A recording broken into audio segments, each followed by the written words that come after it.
So you're thinking about buying a business in Florida. You know, this could be the absolute best decision you ever make, or it could be a really expensive mistake. The question is, how do you make sure you land on the right side of that?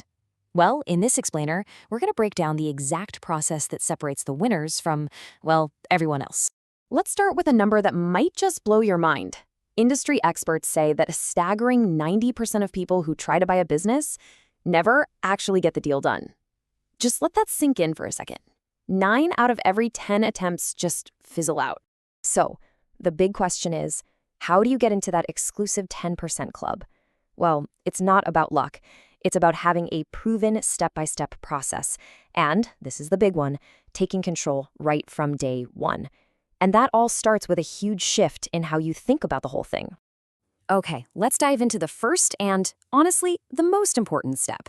It's all about your mindset.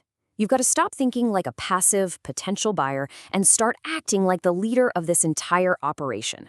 You're not just along for the ride. You are firmly in the driver's seat.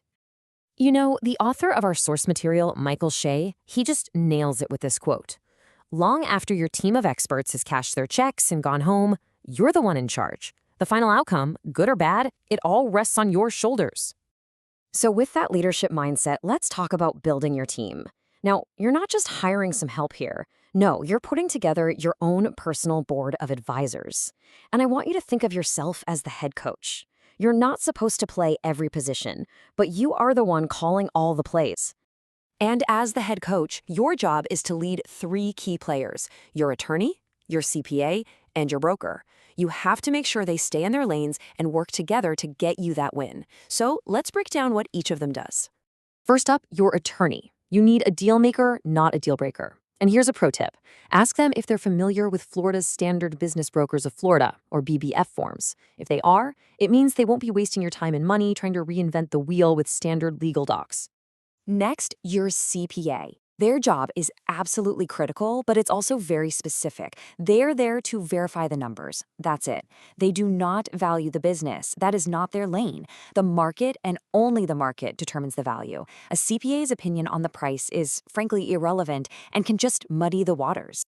And finally, your broker. Think of them as your guide through the marketplace. Now, unlike your attorney and your CPA, they are success-based. What does that mean? It means they only get paid when you actually close the deal. They have skin in the game right alongside you. Okay, so your head is in the right space. You've assembled your A team. Now the fun part starts, the hunt. This is where you can really start looking for opportunities in a smart way and avoid all those classic mistakes that trip everybody else up. All right, listen up, because this might be the most important piece of advice in this entire explainer. Ignore the asking price. Why? Well, the data shows this huge gap. The average business in Florida is listed at about 3 times its cash flow, but it actually sells for just 1.89 times. That's a massive difference, right? And that's why you have to search by profit, by cash flow, not by the sticker price. Use Florida's dedicated listing service, the BBF MLS. It's where the best data is. And hey, keep an open mind. Here's a wild stat. 80% of successful buyers end up in an industry they never, ever thought they'd be in. So when you do find a business that looks interesting, you'll get a document that looks something like this, a business listing information sheet. It's got a ton of data on it, but there's one number, one line item that you need to zero in on. And that magic number is owner benefit. This is the real, true measure of a small business's profitability. It basically answers the question, how much money could I actually take home from this thing? Forget all the other noise for a second. This is the number that tells you what you could really be earning. So once you make an offer based on those initial numbers, and hey, it gets accepted, that's when the real detective work begins. It's just like buying a house, right? You agree on a price first, then you bring in the inspector to check under the hood. Which brings us to due diligence. This is the inspection phase of buying a business. It's where your team of pros really earn their keep, by going through everything with a fine-tooth comb and making sure what the seller claimed is actually true. All right, so your offer's been accepted, your deposit is in. Now you hand the ball to your CPA and your attorney, and they dive deep into all the financial records and legal documents. But remember, you are still the head coach. It's your job to manage this process like a hawk. As you can see here, you have to set a deadline. Why? Because time kills deals. If you let this drag on, you get something called deal fatigue, and that is one of the main reasons these transactions just fall apart. Okay, once you give your final thumbs up on due diligence, it is a flat-out sprint to the finish line. This is where your broker really takes the lead again, coordinating all the final moving parts to get this deal done. And this is the moment. This is when it all comes together.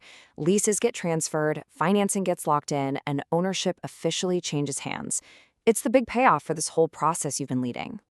But hey, getting the keys isn't the end of the road. A smooth transition is so important. The seller is going to provide the training you agreed on in the offer. And this is where your role officially changes from buyer to leader. And there you have it. You've made it through a process where most people fail.